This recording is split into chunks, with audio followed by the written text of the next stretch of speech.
Hello friends, आपका स्वागत है आपके अपने चैनल काची किचन फ्लेवर्स में। तो चलिए आज का वीडियो शुरू करते हैं। तो सर्दियां शुरू हो गई हैं और सर्दियों में चूल्हे में खाना बनाना और चूल्हे का खाना खाना में तो बहुत ही ज़्यादा मज़ा आता है। ऐसा तो हो ही नहीं सकता कि हो किसी को पसंद ना आए चूल्हे का खाना। सभी को बहुत ही ज़्यादा पसंद आता है और इसका टेस्ट भी बिल्कुल अलग होता है। गैस के चूल्हे से जो बना हुआ खाना होता है उससे कहीं अलग होता है, बहुत ही टेस्टी बनता है और सर्दियों में इसका मज़ा दोगुना हो जाता है। आप इस तरीके की थाली आज हम बनाकर तैयार करेंगे जो विंटर में ही खाई जाती है। तो आज हम चूल्हे पर बनाएंगे। तो चलिए बनाना शुरू करते हैं। तो ये हम आटा लगा रहे हैं। तो आटा हमने लिया है गेहूं का और गेहूं के साथ ही हमने चना डालकर पिसवाया था इस आटे को। तो ये मिक्स आटा है, चने और गेहूं का बना हुआ मिक्स है। तो इसे हम लगा लेते हैं। और ये हमने बैगन लिया है, तो इससे हम बनाएंगे भरता, वो भी चूल्हे पर। तो ये बैगन हमने अच्छे से धो लिया है और ये हमने लिए लहसुन। तो बैगन में हम हल्के हल्के से चाकू से निशान बना लेंगे, ये छेद बना लेंगे। देखिए इस तरीके से हमें छेद बनाना है। तो ये कई जगह छेद बनाना है, बहुत सारी जगहों पर, ताकि इससे जो जब हम भूनेंगे ना तो बैगन की जो अंदर की गैस है वो बाहर निकल सके और ये जल्दी से भुन जाएगा। और लहसुन को हमने छील लिया है और ये छेद में जो है इस तरीके से लहसुन को डाल देंगे। तो बैगन के साथ जब लहसुन पकती है ना तो उसका टेस्ट बहुत अच्छा आता है भरते में। और अलग से पकाएंगे अगर चूल्हे में तो वो जल जाएगी, पकेगी नहीं अच्छे से, पूरी जल जाती है। तो इस तरीके से हम बैगन में डालकर ही पकाते हैं। कुछ लोग मिर्ची भी डालकर इसी तरीके से पकाते हैं, लेकिन हमने सिर्फ लहसुन को डाला है। तो इससे क्या है, भरते का टेस्ट जो बहुत अच्छा आएगा। तो सारी लहसुन को इसी तरीके से हम डाल देंगे और इसके ऊपर से जो है हम थोड़ा सा तेल लगा देंगे, हल्का सा इसकी कोटिंग कर देंगे ताकि इसका जो छिलका है वो आसानी से निकल जाए। तो ये हमारा बैगन तैयार हो गया है भुनने के लिए। और ये देखिए हमारा आटा भी तैयार हो गया है रोटियां बनाने के लिए। ये मिक्स वाली रोटियां हैं, जिसे आप मिस्सी रोटी भी बोल सकते हैं। तो इसे रख देते हैं साइड पे आटे को सेट होने के लिए, जब तक हम भरते को भूनेंगे। और भरते में डालने के लिए ये देखिए हम हरी मिर्च, अदरक, लहसुन और सभी चीज़ों को अच्छे से कूट लेंगे।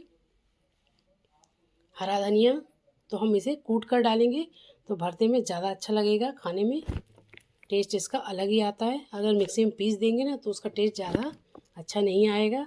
इसमें हम नमक भी डाल देंगे, ज़्यादा नहीं डालना, में थोड़ा सा ही डालना है। भरते में अलग से फिर डालेंगे। तो ये देखिए हमने इसे खलबट्टे में कूट लिया है। तो ये दरदरा सा हमारा पेस्ट तैयार हो जाता है कूटा हुआ। और ये देखिए हमने चूल्हा जला रखा है, बिल्कुल आंच अच्छी हो गई है, कितनी बढ़िया जल रही है। अब इसके ऊपर रखेंगे एक जाली। ऐसे चूल्हा बना हुआ मार्केट में मिलता है, तो ये आसानी से आप ले सकते हैं। तो ये देखिए हमने इस जाली के ऊपर बैगन को रख दिया है और फ्लेम को लो लो चलाएंगे ताकि हमारा बैगन अच्छे से भुन जाए। और इसे हल्का सा घुमाते रहेंगे, एक साइड सिक जाएगा तो दूसरी साइड घुमा देंगे। तो ये देखिए सिकने लगा ही है अच्छे से। इसकी जो ऊपर की लेयर है वो सॉफ्ट होने लगी है। तो ये कुछ ही देर में सिक जाएगा, फिर इसे हम निकाल लेंगे एक बर्तन में। तो ये हमने बैगन को निकाल लिया है, सिक चुका है। अब इसी में हम टमाटर को भी भूनेंगे। तो देखिए हमने टमाटर जितने में चाहिए उतने हम इसी में भून लेंगे और पलटते हुए भूनेंगे। इसे पलटते जाएंगे जिस तरफ भुनचा जाएगा। तो ये देखिए हमारे टमाटर भी भुन गए हैं, अच्छी तरीके से सॉफ्ट हो गए हैं और इन्होंने छिलके को छोड़ दिया है।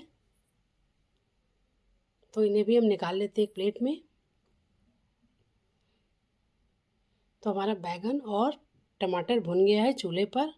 और आलूओं को हमने कुकर में उबाल के रखा है, चूल्हे पर नहीं भूना है क्योंकि वो भुनते नहीं इतनी जल्दी। उन्हें के लिए हमें कंडे की ज़रूरत होती, तो कंडे थे नहीं हमारे पास, सिर्फ लकड़ी थी, इसलिए हमने आलूओं को उबाल लिया है प्रेशर कुकर में।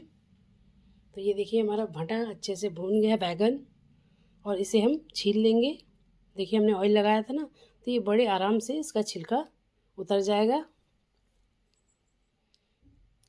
और इसे हमें बिल्कुल भी पानी में धोना नहीं है, नहीं तो जो इसका स्मोकी फ्लेवर है ना वो निकल जाएगा। हमें ऐसे ही इसे छीलना है।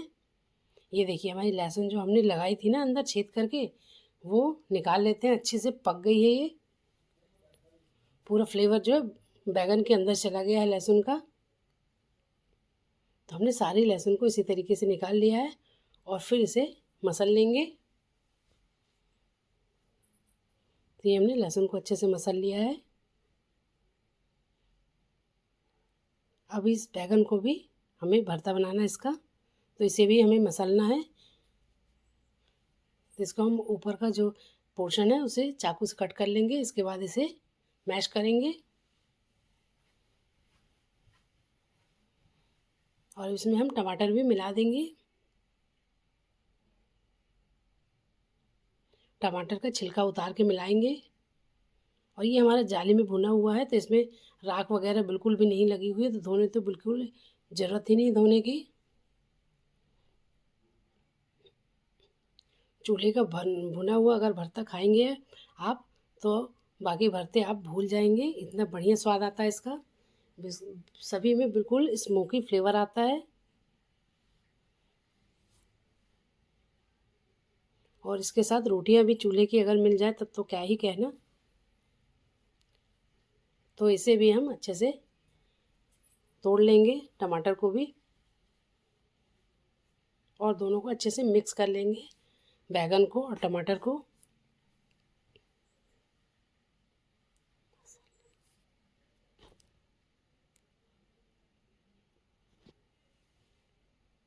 तो ये देखिए हमने सभी को अच्छे से मिक्स कर लिया है।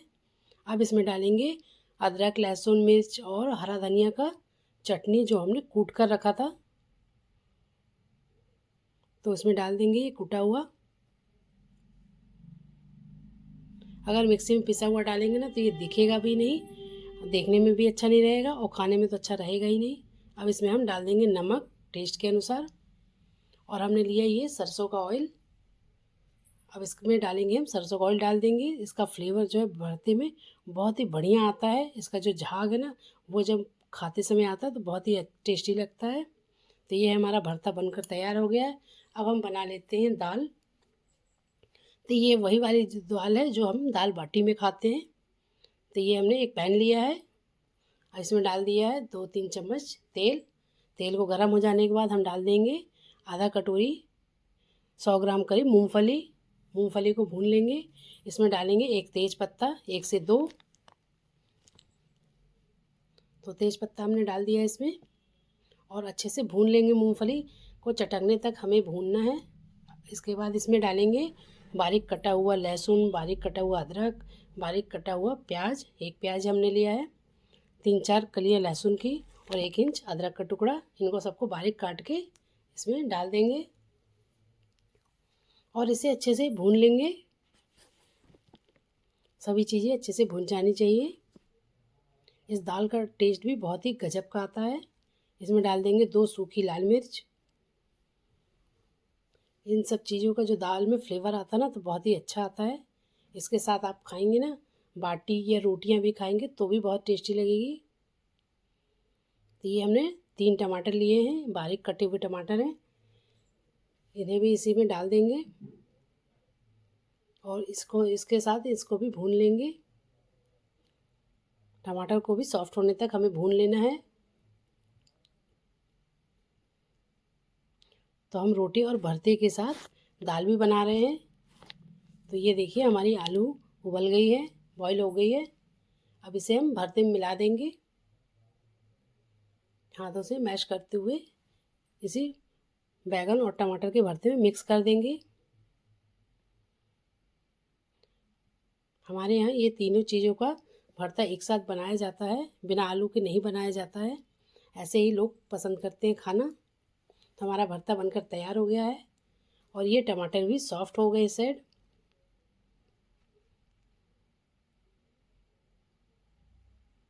और ये डाल देंगे हल्का सा नमक। दाल में वैसे नमक डला हुआ है, दाल हमने पहले से ही बॉईल करके रखी है। अब इसे हम ढककर 2 से 3 मिनट तक छोड़ देंगे, टमाटर सॉफ्ट होने तक। इसके बाद हमने ये दाल डाल दी है इसी में और इसको हल्का सा उबाल आने देंगे। 2 से 3 मिनट छोड़ देंगे इसमें उबलने के लिए, ताकि जो मसाले का फ्लेवर है तो वो दाल में आ जाए। ये देखिए हमारी आग जो है थोड़ी सी धीमी हो गई थी, तो हमने इसे फिर से जला ली है और ये ऊपर से लकड़ी रख देंगे तो ये अच्छे से जलने लगेगी।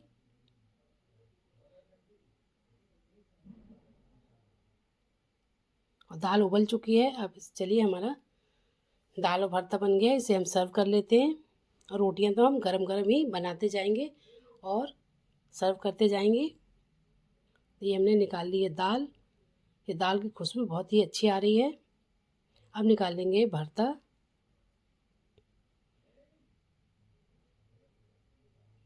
और सर्दियों में इस तरीके से आप बना लें दाल भरता, और सभी लोग खाने बैठ जाते हैं तो रोटियां सेक सेक कर गरम गरम देते जाओ तो बहुत ही ज़्यादा टेस्टी लगती है और सभी लोग बहुत खाना पसंद करते हैं। और ये देखिए अब हम रोटियां बना लेते हैं।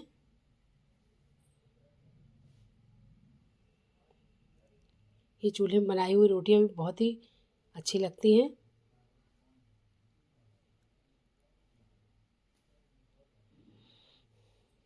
तो ये हमने रोटियों को पलट देना है, एक साइड सिक गई है ये, तो हम दूसरी तरफ पलट देते हैं। अब दोनों तरफ सेकने के बाद हम ये एक जाली रखेंगे जिसमें हमने भरता भुना था और तवे को हटा देंगे। और देखिए ये जाली में ही रोटियां कितनी अच्छी सिक जाएंगी और अच्छे से फूल भी जाती हैं। फूली फूली रोटियां बनकर तैयार होगी।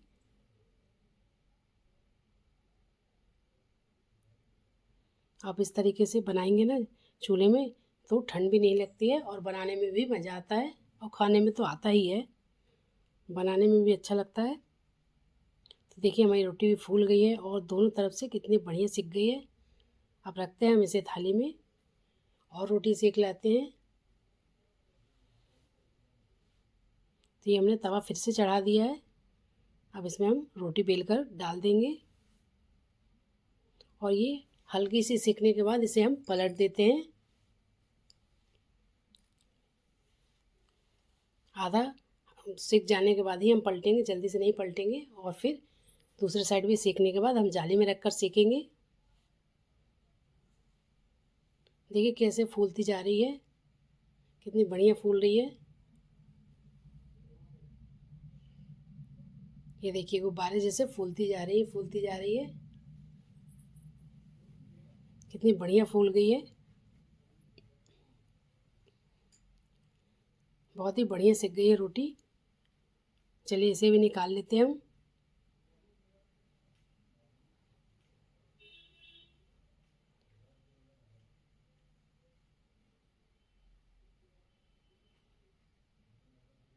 इसी तरीके से हमारे यहाँ ठंड में रोटियाँ बनाई जाती हैं, ज़्यादातर रोज़ ही बनाई जाती हैं।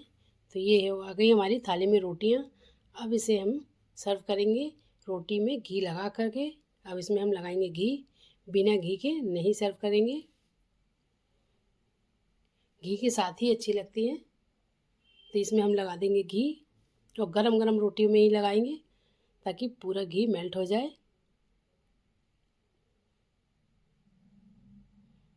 इसी तरीके से हम गरम गरम रोटियां बनाते जाएंगे और घी लगाकर देते जाएंगे तो सभी लोग ऐसे ही खाते जाएंगे। तो ये हमारी हो गई रोटी तैयार। अब इसके साथ हम देंगे ये मूली, इसके साथ ये भी खाई जाती है। तो ये देखिए हमारी विंटर स्पेशल थाली बनकर तैयार हो गई है। देखिए आपके मुंह में भी पानी आ रहा कि नहीं देख करके कि कितनी टेस्टी बनी होगी दाल के साथ और भरते के साथ। ये रोटियों के साथ दाल भी बहुत अच्छी लगती है और भरता तो अच्छा लगता ही है। तो आप इस बार ज़रूर बना कर देखिए एक बार कि कैसी लगती है। अगर पसंद आए वीडियो तो लाइक कीजिए, शेयर कीजिए, कमेंट कीजिए और चैनल में अगर नए हैं तो सब्सक्राइब करना बिल्कुल ना भूलिए। आज के लिए बस इतना ही। अगले वीडियो में फिर मिलेंगे एक नई रेसिपी के साथ। जब तक के लिए थैंक यू फॉर वॉचिंग।